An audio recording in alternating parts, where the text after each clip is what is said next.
할렐루야. 우리 보혈을 지나 찬양하십시오.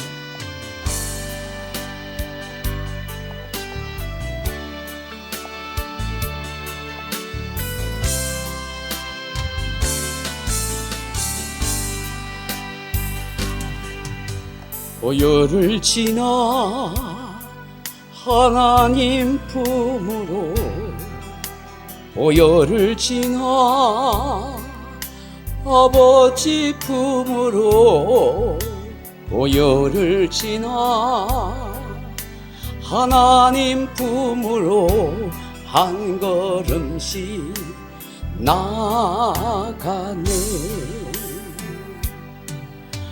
보혈을 지나 하나님 품으로, 보혈을 지나 아버지 품으로, 보혈을 지나 하나님 품으로 한 걸음씩 나아가네. 존귀한 주 보혈이 내 영을 새롭게 하시네. 존귀한 주 보혈이 내 영을 새롭게 하네. 보혈을 지나 하나님 품으로, 보혈을 지나 아버지 품으로, 보혈을 지나 하나님 품으로 한 걸음씩 나아가네. 보혈을 지나 하나님 품으로, 보혈을 지나 아버지 품으로, 보혈을 지나 하나님 품으로 한 걸음씩 나아가네. 존귀한 주 보혈이 내 영을 새롭게 하시네. 존귀한 주 보혈이 내 영을 새롭게 하네. 묵상 기도함으로 예배 자리에 나아가십시다.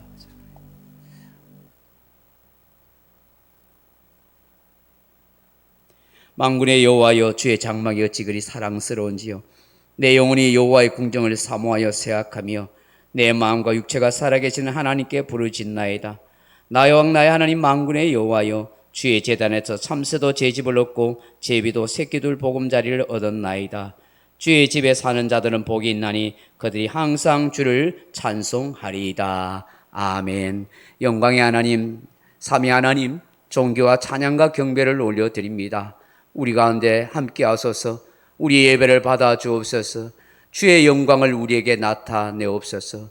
한량없는 하나님의 은혜를 부어 주옵소서. 주 예수 그리스도 이름으로 간절히 기원드리옵나이다. 아멘.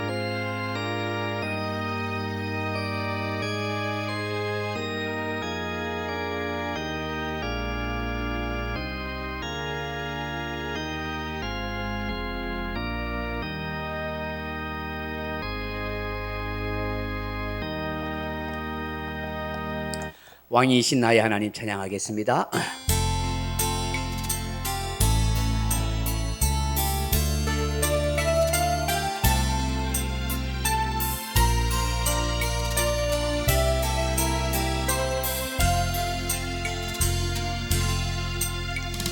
왕이신 나의 하나님,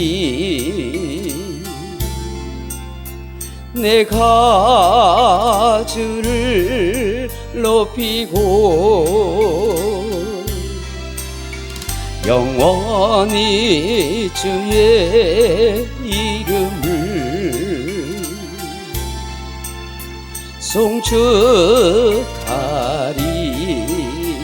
송축하리이다. 왕이신 나의 하나님, 내가 주를 높이고 영원히 주의 이름을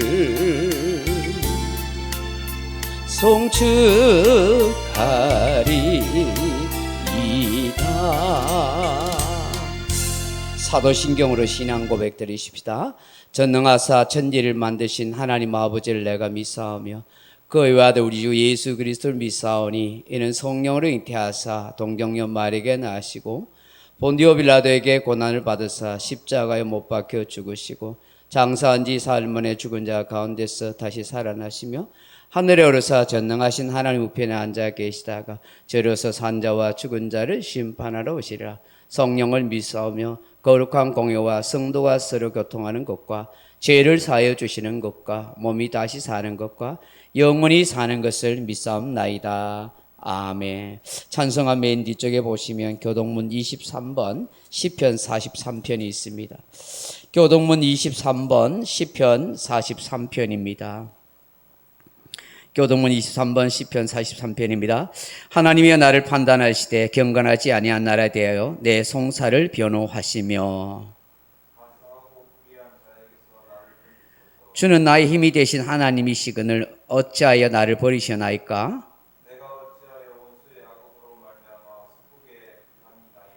주의 빛과 주의 진리를 보내시어 나를 인도하시고 그런즉 내가 하나님의 제단에 나아가 나의 큰 기쁨의 하나님께 이르리이다.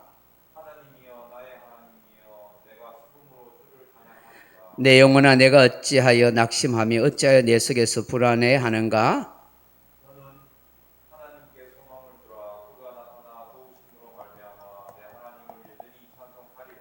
아멘. 찬송가 305장 한 장 부르겠습니다. 찬송가 305장입니다.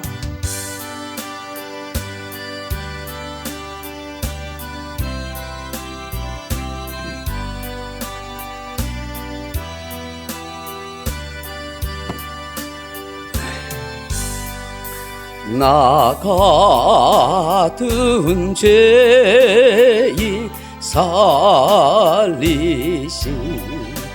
주 내 놀라워 잃었던 생명 찾아고 광명을 얻었네.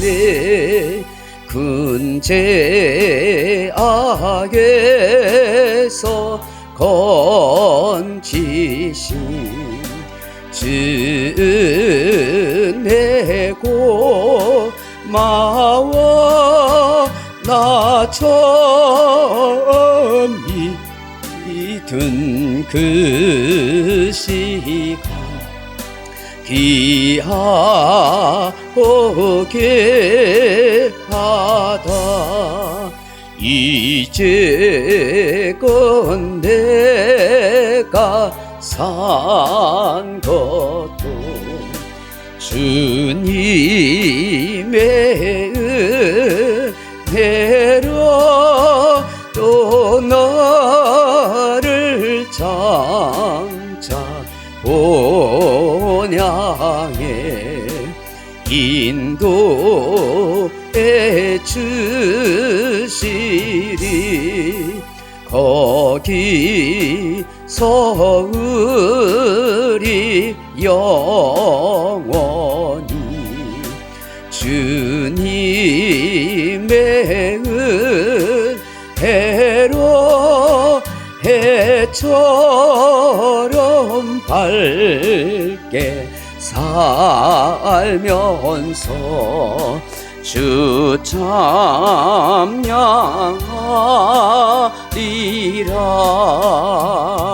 아멘. 기도하겠습니다. 은혜를 베푸셔서 함께 하신 아버지 감사드립니다.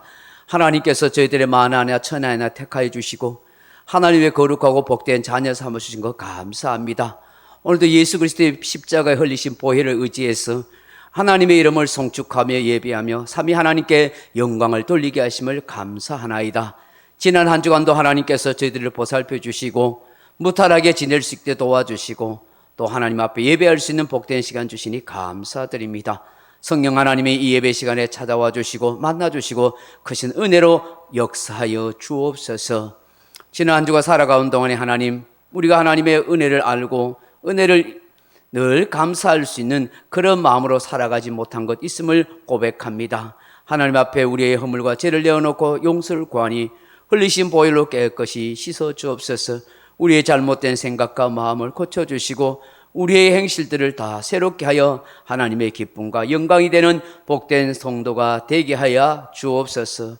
어디에 있든지 무엇을 하든지 하나님의 영광과 기쁨이 되는 복된 성도로 살아가도록 역사해 주옵소서.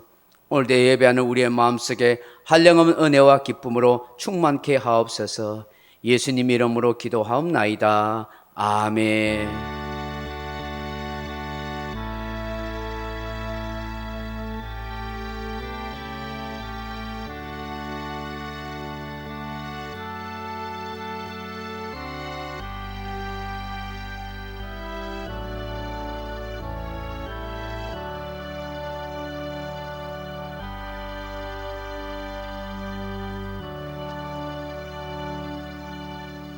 오늘 우리에게 주신 하나님의 말씀 마태복음 5장 9절 말씀입니다. 마태복음 5장 9절 말씀 우리 같이 한번 읽어보겠습니다. 시작.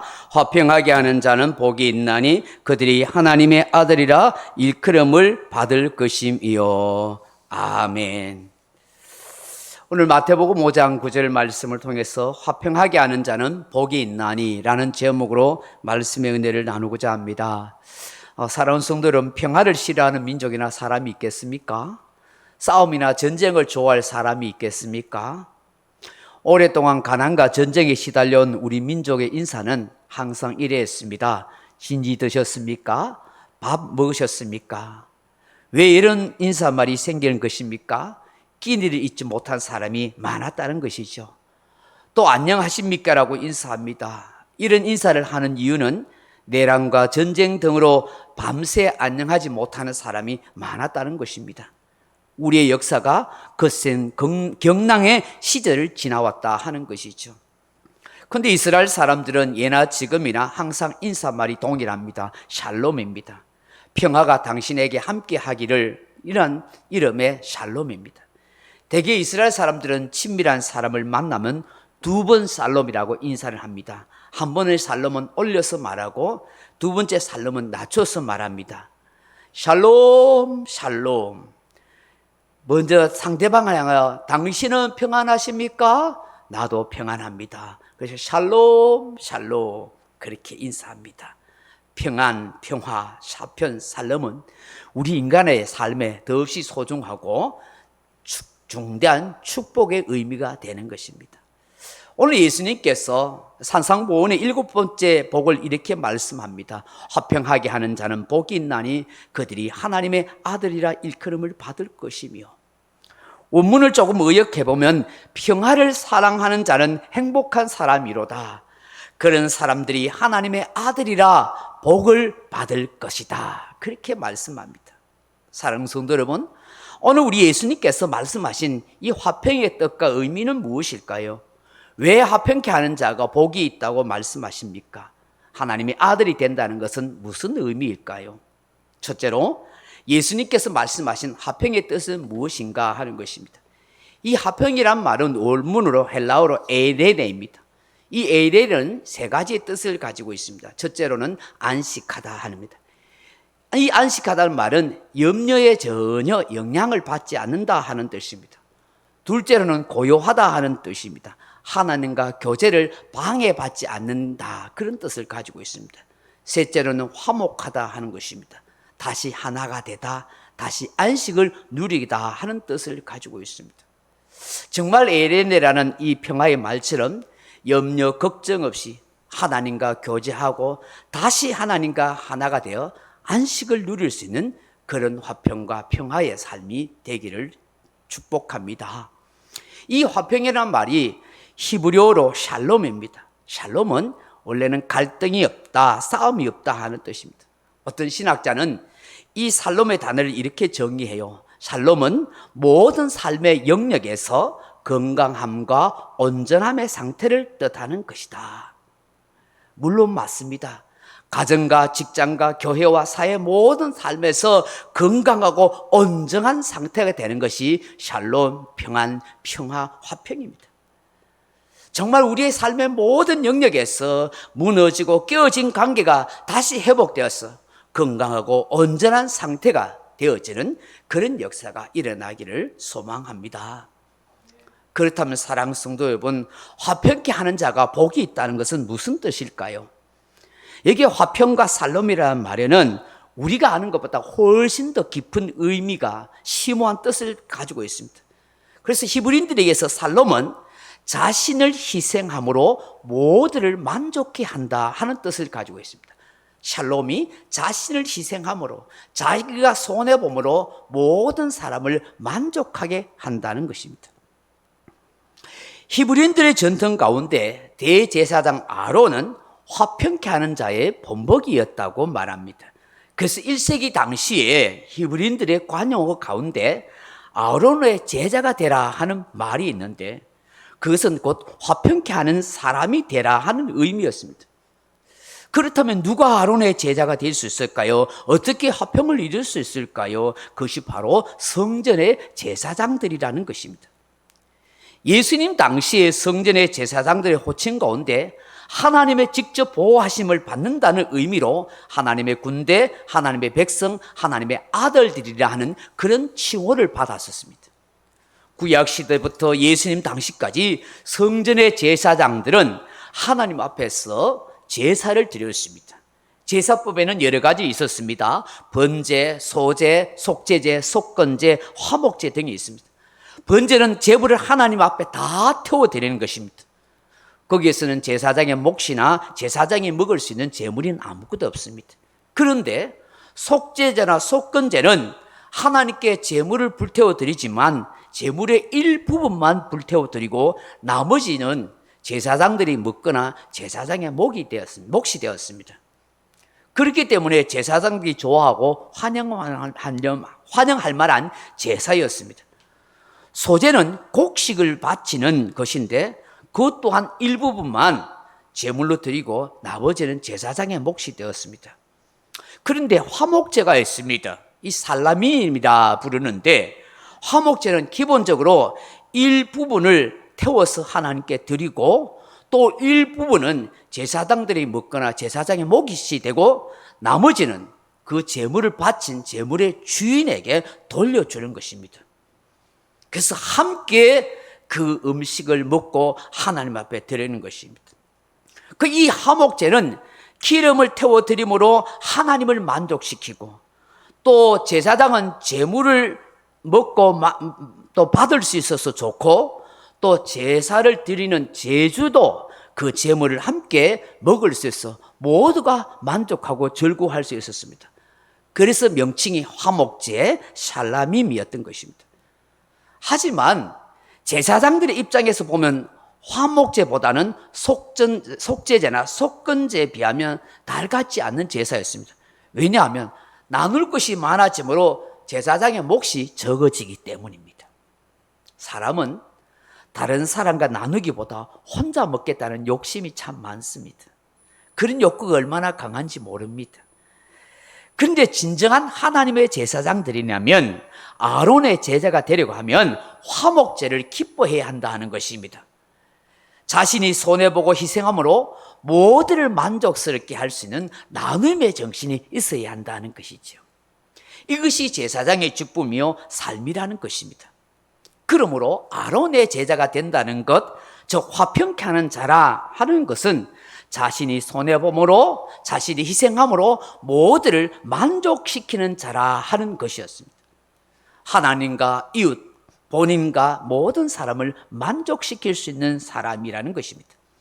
그러므로 화평케 하기 위해서는 자신의 욕심을 버려야 했습니다. 내가 조금 더 갖는 것이 아니라 더 나누는 것입니다. 그래야 모두가 흡족하고 만족스럽게 된다는 것입니다. 이런 사람이 아론의 제자, 화평케 하는 사람이라 하는 것입니다. 이런 사람이 하나님의 아들, 진정한 제사장이 될 수 있었다 하는 것이죠. 오늘 예수님께서 말씀하시는 이 화평케 하는 자란 바로 이 제사장의 이야기를 근거로 세상 가운데서 자신이 손해봄으로 자신을 희생함으로써 모든 사람을 만족해 할 수 있는 사람, 그런 사람이 화평케 하는 자라는 것입니다. 그런 사람에게 여호와 하나님께서 함께 해주시는 복이 있다는 것입니다. 그가 진정한 제사장으로 하나님의 아들이라 일컬음을 받을 것이라고 말씀하시는 것입니다. 사랑하는 성도 여러분, 그렇다면 진정 누가 우리 인생에 화평케 하는 자입니까? 누가 우리 영혼의 영원한 제사장입니까? 자신을 희생함으로 인류 모두를 만족시켜 줄 수 있는 분은 누구십니까? 바로 십자가에 높이 달리신 예수 그리스도이십니다.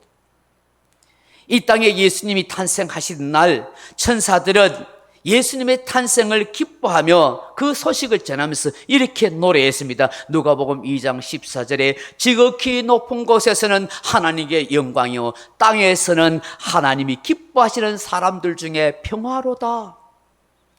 일찍이 이사야 선지자는 이 땅에 오실 아기 예수님에 대하여 이렇게 예언했습니다. 이사야 9장 6절에 이는 한 아기가 우리에게서 낳고 한 아들이 우리에게 주신 바 되었는데 그의 어깨는 정사를 메었고 그의 이름은 기묘자라 모사라 전능하신 하나님이라 영존하신 아버지라 평강의 왕이라 할 것임이라. 이 땅에 오신 아기 예수님은 바로 평화의 왕, 평강의 왕이라고 했습니다. 땅에 사는 하나님이 기뻐하시는 모든 사람에게 평화를 가져다 주는 아기 구세주라고 말씀합니다.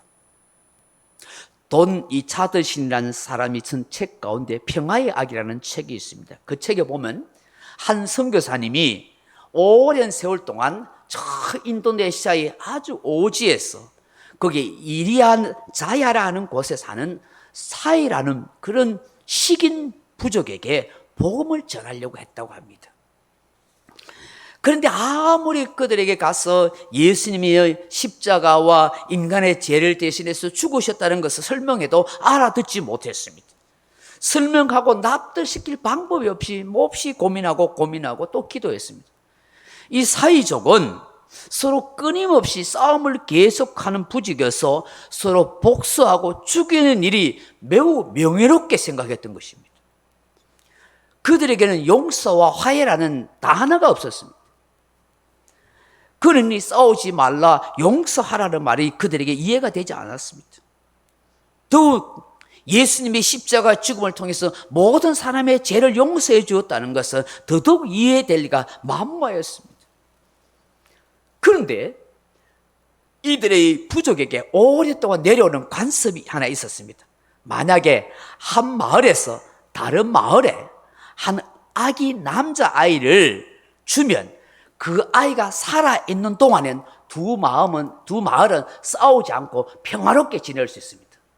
그래서 그 아기를 평화의 아이라 그렇게 불렀습니다. 이것을 알았던 이 선교사님이 사회족들에게 예수 그리스도께서는 하나님이 보내신 평화의 아기다. 이 예수 그리스도는 영원히 살아 계시기 때문에 이 땅에 그 예수를 믿으면 영원히 평화를 누릴 수 있다라고 설명했습니다.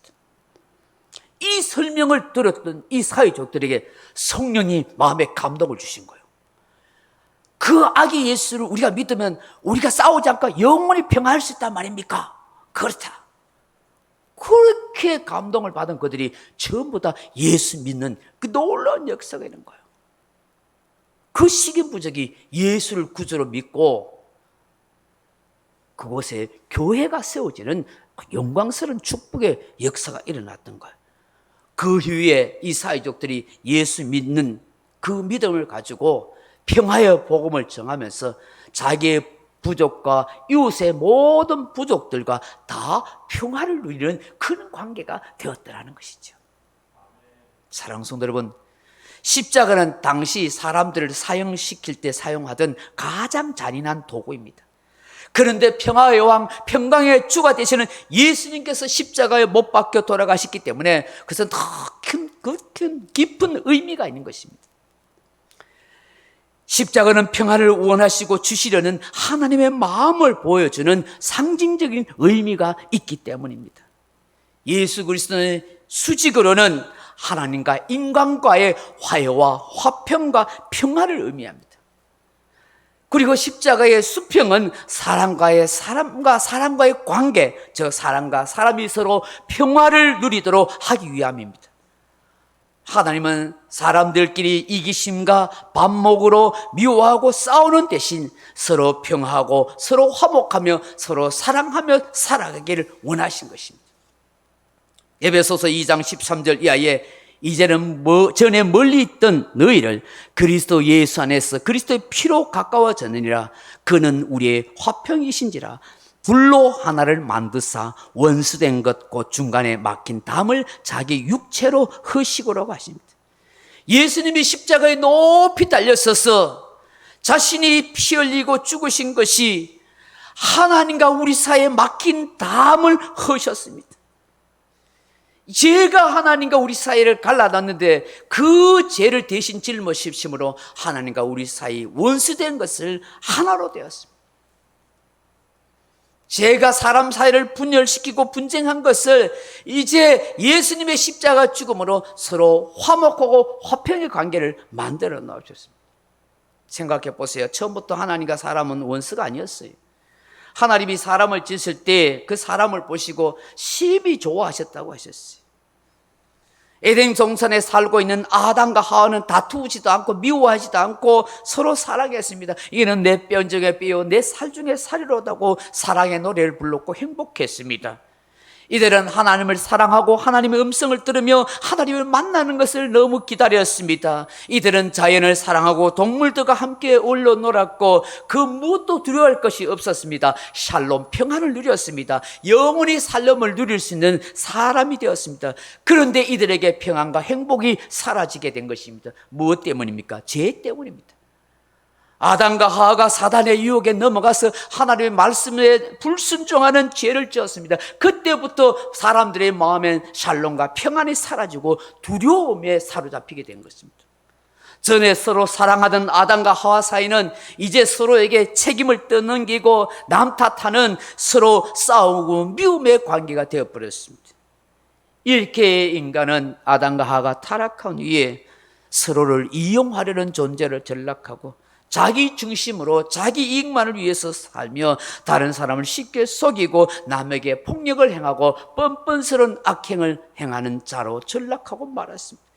심지어 자기를 위해서라면 아내도 남편도 부모도 자식도 버리고 죽으는 일을 마다하지 않고 있는 세상이 되었습니다. 나만 괜찮으면 괜찮다고 그렇게 생각하는 극도의 이기주의적인 인간이 되고 만 것입니다. 모든 관계가 이그러졌습니다. 이런 사람에게 무슨 평안이 있습니까? 늘 불안과 두려움밖에 없는 것입니다. 예수 그리스도의 십자가는 이그러진 하나님과 인간의 관계를 정상적으로 회복시킨 것입니다. 막힌 죄의 담을 허물었습니다. 누구든지 그리스도를 믿으면 하나님과 나 사이에 막힌 담이 허물어지는 것입니다. 그리고 하나님을 아버지라 부르고 하나님이 주시는 참된 평안을 맛볼 수 있는 것입니다. 우리가 진심으로 예수님을 믿고 난 뒤에 제일 먼저 경험하고 느끼게 되는 게 뭔지 아닙니까? 마음의 평안이에요. 정말 예수님 믿고 나면 내 죄가 다 예수님으로부터 용서받았다는 것을 깨닫게 되면 그로 인해서 누리게 된 즐거움이 영혼의 평안입니다. 그 예수 믿는 사람의 증거입니다. 세상 사람들 다 불안과 두려움에 사로잡혀 있습니다. 정말 예수님을 믿게 되고 예수님이 나와 함께 하시고 나를 지켜주신다면 누구도 침범할 수 없는 알 수 없는 그 평안이 내 안에 가득 차게 되는 것입니다. 예수님께서 요한복음 14장 27절에 이렇게 말씀하십니다. 평안을 너희에게 끼치노니 곧 나의 평안을 너희에게 주느라. 내가 너희에게 주는 것은 세상에 주는 것과 같이 아니라 너희는 마음에 근심하지도 말라 두려워하지도 말라. 요한복음 16장 33절에 이것을 너희에게 이르는 것은 너희로 내 안에 평안을 누리게 하려 함이라. 세상에서 너희가 환난을 당하라 담대하라 내가 세상을 이겼노라. 우리 모두가 정말 예수님께서 주시는 참된 평안을 맛보고 누리며 살아가기를 축복합니다. 사랑하는 성도 여러분, 오늘 예수님께서 제자들과 우리를 향하여 화평케 하는 자가 되라고 하십니다. 이 원문에는 에레노포이오스 한 말인데 평화를 뜻하는 에레네와 행하다, 만들다란 포에의 합성어입니다. 따라서 평화를 만드는 자라 하는 의미를 가지고 있습니다. 영어로는 피스메이커입니다. 여기 복수가 사용되어 평화를 만드는 사람들, 즉 그리스도를 향하여 평화를 만드는 사람들이라는 것입니다. 세상을 향하여, 이웃을 향하여 우리는 적극적으로 평화를 만들어가야 할 책임과 사명과 의무가 있는 사람이라는 것입니다. 어떤 환경에 처하든지 우리는 평화를 선포하고 평화를 사랑하고 평화를 만드는 기독교인이 되어야 한다는 거예요. 그렇다고 해서 적당하게 불의와 타협해서 평화를 만들라는 거 아닙니다. 적당히 사람의 의견을 중화시켜서 평화를 만들어가라는 것이 아닙니다. 진리의 말씀을 따라서 긍휼과 자비의 마음으로 평화를 추구하라는 것입니다. 자신이 좀 손해보더라도 희생을 하더라도 모든 공동체가 유익하다면 나를 내려놓는 마음으로 평화를 만들어가는 사람이 화평의 사람이라는 것입니다. 여러분은 평화를 만드는 사람입니까? 평화를 깨트리는 사람입니까? 내 욕심을 채우려 할 때, 내 자존심을 내세우려 할 때, 나만 옳다고 주장하려 할 때, 내 눈에 들보는 뽑지 아니하고 남의 눈에 티만 보고 말할 때에 우리는 화평케 하는 자가 아니라 화평을 깨트린 자가 되는 것입니다.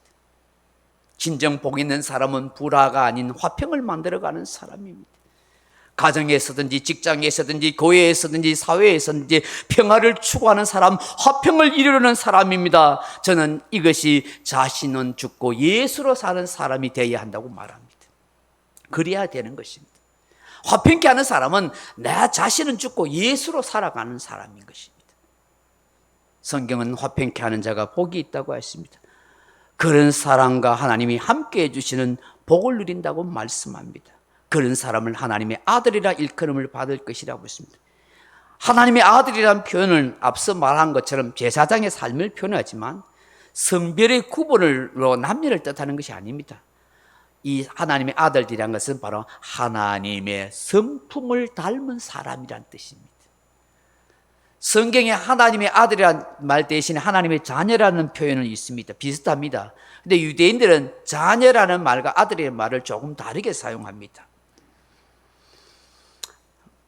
자녀라는 말은 주로 관계를 가리킬 때 쓰는 표현으로 어떤 사람이 하나님을 믿으면 그 사람은 하나님의 자녀가 됩니다. 그래서 하나님을 아버지라 부를 수 있는 특별한 관계가 되는 것입니다. 근데 하나님의 아들이라는 표현은 단순히 하나님의 자녀라는 신분을 의미하는 것 이상으로 아버지 하나님의 성품을 닮았다는 것을 말합니다.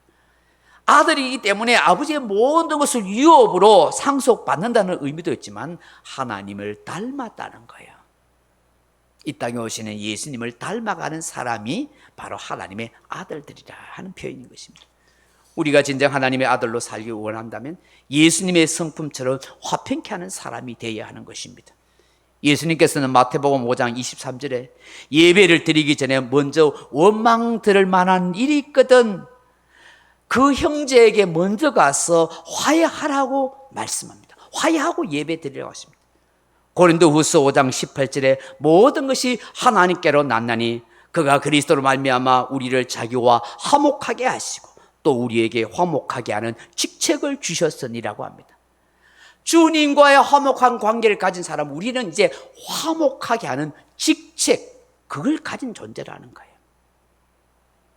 로마서 12장 18절에 그렇기 때문에 할 수 있거든 너희로서는 모든 사람과 더불어 평화하라 그렇게 말씀합니다. 히브리서 12장 14절에 모든 사랑과 더불어 화평함과 거룩함을 따르라. 이것이 없이는 주를 보지 못하려고 하십니다. 야고보서 3장 17절에 오직 위로부터 난 지혜는 첫째는 성결하고 다음에 화평하고 관용하며 양순하며 긍휼과 선한 열매가 가득하고 편견과 거짓이 없나니 화평케 하는 자는 화평으로 심어 의의 열매를 거두니라고 하십니다. 이것이 우리 그리스도의 삶이요 하나님의 제사장 된 하나님의 아들이요 하나님의 백성이요 자녀라는 것입니다. 말씀을 맺습니다. 사랑하는 성도 여러분, 하나님은 우리에게 화평, 평화를 주시기를 원하십니다. 예레미야 29장 11절에 말씀하시기를 나 여호와가 이르노라 너희를 향한 나의 생각은 내가 아나니 평안이 아니요 재앙이 아니니라. 너희에게 미래와 소망을 주는 것이니라고 말씀합니다. 하나님이 약속하시는 평안, 화평은 환경에 근거한 것이 아닙니다. 하나님과의 올바른 관계에서 주어지는 평안입니다. 우리가 진심으로 하나님을 경외하고 그 하나님을 의지하고 믿음으로 살아갈 때 위로부터 주시는 평안, 내 안에 주께서 생겨나게 하는 참된 평안이라고 하십니다. 하나님은 예수 그리스도 통해서 이 평안, 이 화평을 약속하고 계십니다. 먼저 예수님을 마음의 진심으로 모시고 제사함과 용서에 대한 확신으로 진정한 마음의 평안을 누릴 수 있기를 바랍니다. 예수님을 통해서 그 십자가를 생각함으로 이그러진 모든 관계를 회복시켜 가십시오. 예수님께 진심으로 내 분노와 치유되지 못한 마음과 상처를 내어놓으십시오. 예수님께서는 그 어떤 것도 다 정상적으로 치유해 줄 수 있습니다. 따뜻한 햇살에 눈 녹듯이 내 어지진 마음을 상처를 다 녹여주십니다. 그 마음에 주의 사랑으로 채워가 주십니다. 우리가 화평하고 평화를 추구하며 만들어가는 일은 쉽지 않습니다. 남들에게 화해하고 화평하는 말은 하고 남의 일에는 중재를 잘해도 막상 자기에게 그런 일이 생기면 힘들어합니다. 갈등하고 마음 상해하며 미움이나 다툼이 일어나면 잘 해결하지 못합니다. 다른 사람을 위해서 노력하고 희생을 하다가도 막상 내 문제에 부딪히면 너무 힘들어합니다. 어쩌면 이것이 연약한 우리의 인간의 모습일지 모릅니다. 그렇기 때문에 우리는 늘 십자가에서 온갖 모욕과 고난을 당하신 예수님을 생각해야 합니다. 십자가는 자기 희생, 자기 죽음을 보여주기 때문입니다. 어떤 사람이요, 관계가 힘들 때마다 십자가에 달리신 예수님을 늘 생각한다고 그래요. 그래서 다시 힘을 얻는다고 말합니다. 예수 믿는 우리는 영적인 제사장입니다. 곧 화평케 하는 자들입니다. 내가 좀 손해봄으로, 내가 희생함으로 모두를 만족시키는 화평케 하는 자라는 것입니다. 이는 화평케 하는 자에게 하나님이 함께해 주시는 복을 누리게 하십니다. 이 사람에게 하나님의 아들들이라고 불러주십니다. 하늘나라 천국을 유업으로 받을 수 있는 사람이요 하나님을 닮은 사람이라고 그렇게 인정해 주십니다. 이것이 바로 우리 그리스도인의 모습이고 이런 복된 사람으로 우리가 함께 살아가야 될 줄로 믿습니다. 기도하겠습니다. 아버지 하나님, 참 화평하고 평화롭게 살아가기가 너무 어려운 시대 속에 있습니다. 우리를 실족시키고 시험 주고 상처 주는 사람이 얼마나 많은지 봅니다. 얼마나 우리는 아버지 하나님 사랑받지 못하며 미움과 고통과 갈등 속의 인생을 살아왔는지 모릅니다. 그럼에도 불구하고 하나님이 나를 사랑하신다는 사실, 나 같은 죄인을 십자가에 높이 달리사 그 모든 죄를 용서하시고 나에게 안식과 평안을 주신다는 사실을 믿게 하옵소서. 내 안에 있는 모든 두려움, 걱정, 근심을 다 하나님께 맡겨버리게 하소서. 주님이 나를 책임져 주시고 나를 자녀 삼아 주시고 하늘 영광으로 나를 축복해 주시고 하늘나라를 기업으로 주셨다는 사실을 알게 하시고 이제 하나님을 닮은 자로, 하나님의 아들들로, 하나님의 자녀로, 하나님의 제사장으로 화평케 하는 복된 인생의 사명을 이 땅에서 감당하며 살게 해 주옵소서. 가정에서, 직장에서, 사회에서, 교회에서 그 누구와도 갈등하고 다투지 않도록 하시고 화평을 이루어갈 수 있는 사람 되게 하여 주옵소서. 예수님 이름으로 기도하옵나이다. 아멘. 찬송가 412장입니다. 412장.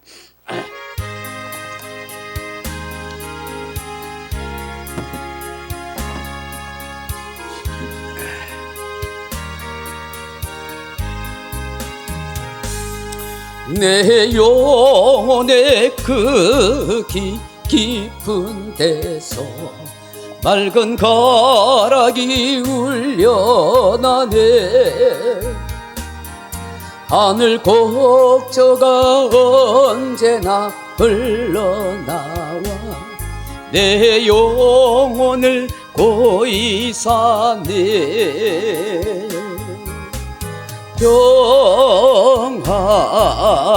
평화로다 하늘 위에서 내려오네. 그 사랑의 물결이 영원토록 내 영혼을 덮으소서. 내 마음속에 솟아난 이 평화는 깊이 묻힌 보배로다. 나의 보화를 캐내어 가져갈 자 그 아무도 없으리라.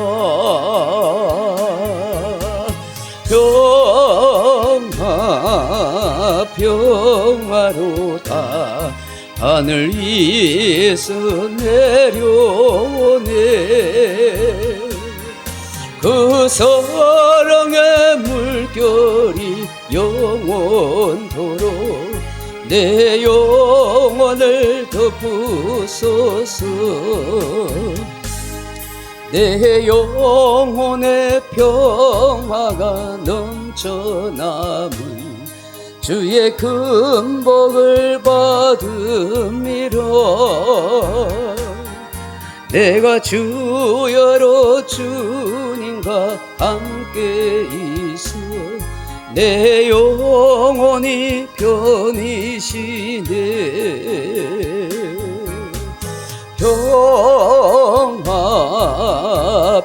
평화로다 하늘 위에서 내려오네. 그 사랑의 물결이 영원토록 내 영혼을 덮으소서. 이 땅 위에 험한 길 가는 동안 참된 평화가 어디 있나. 우리 모두 다 예수를 친구 삼아 참 평화를 누리겠네.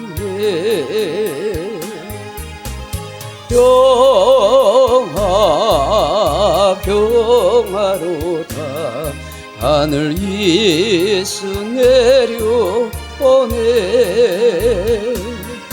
그 사랑의 물결이 영원토록 내 영혼을 덮으소서. 하나님 아버지 감사합니다. 참 피곤한 몸을 이끌고 이 아침에 하나님 전에 와서 예배 드릴 수 있어서 너무 감사합니다. 함께 마음을 높여서 찬양하고 예배하는 우리의 마음에 한량없는 하나님의 평안과 위로가 충만케 하옵소서. 또 새 힘을 주시고 용기를 주시고 살아갈 삶의 희망을 가질 수 있도록 축복하여 주옵소서.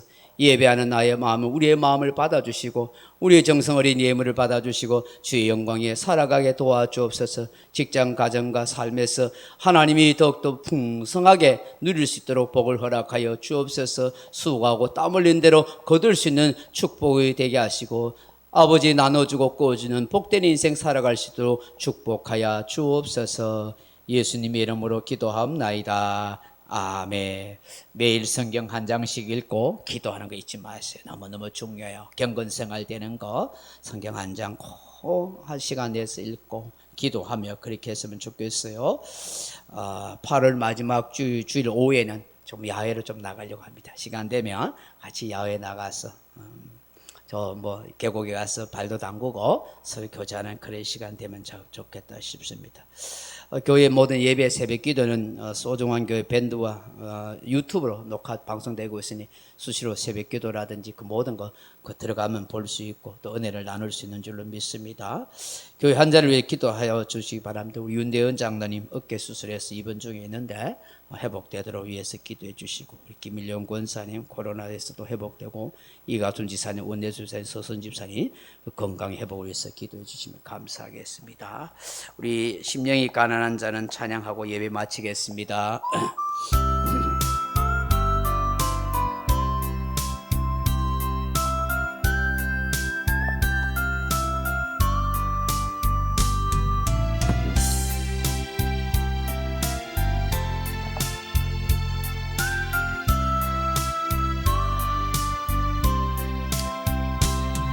영이 가난한 자는 천국이 저희 것이요, 애통하는 자는 복인데 위로를 받을 것이요, 온유한 자 복이 있나니 땅을 기업으로 받겠네. 의에 줄이고 목마른 자는 저희 배에 부를 것이요,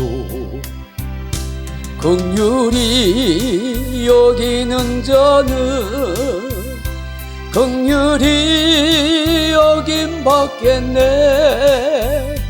마음이 청결한 자는 하나님을 볼 것이요, 화평케 하는 자는 하나님의 아들이라 일컫네. 의를 위하여 핍박받는 자 천국이 저희 것이라. 내게도 주소서, 내가 복을 받기 원하네. 내 주여 주소서, 긍휼히 여기는 자는 긍휼히 여김 받겠네. 마음이 청결한 자는 하나님을 볼 것이요, 화평케 하는 자는 하나님의 아들이라 일컫네. 의를 위하여 핍박받는 자 천국이 저희 것이라. 내게도 주소서, 내가 복을 받기 원하네. 내 주여 주소서.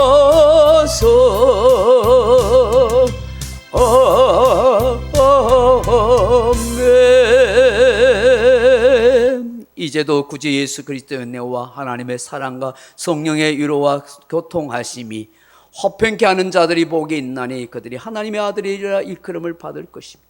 진정 피스메이커로 화평케 하는 자로, 내가 손해보고 희생하더라도 모두를 만족시킬 수 있는 십자가의 정신으로 하나님 앞에 살아가기를 원합니다. 하나님의 거룩한 제사장들로 주를 닮은 사람으로 살아가기를 원합니다라고 가슴에 다짐하고 은혜를 구하는 이 자리에 참석한 주의 사람 백성 10년간 머리하고 가정과 일터에 이제로부터 영원토록 함께 있을지어다. 아멘. 아버지 감사합니다. 아버지 하나님,